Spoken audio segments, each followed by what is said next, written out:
Today's prescribed fire is going to be about 80 acres. We've got a small block here of about 30 acres, and then on the other side of the property we have another 50 acres that we're going to burn.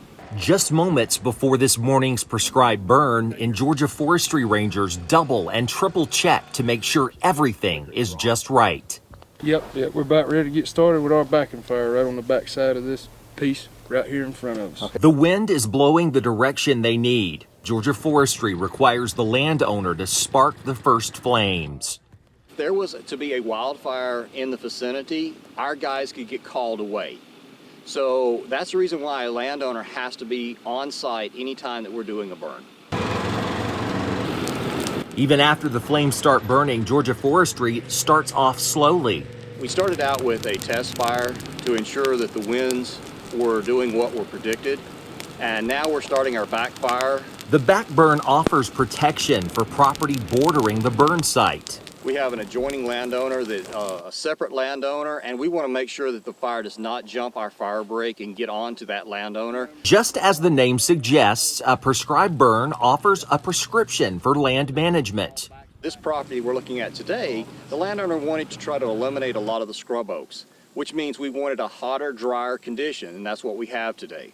And for the owner of this land, Trigger Bow Ranch, Georgia in Taylor County, the burn's purpose is to help create a better wildlife habitat.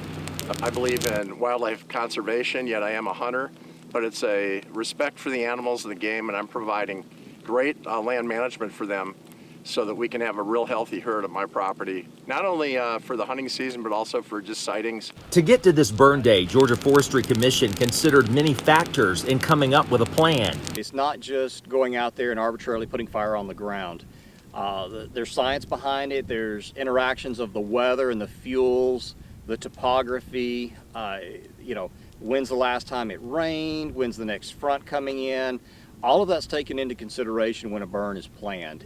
And this expertise is also why Georgia law requires landowners to contact the Georgia Forestry for burning permits, even if the property owners plan to burn without the Commission's on-site help. Georgia Forestry officials say that burning permits are more than just about following a rule. The law is there because in Georgia, it protects the landowner.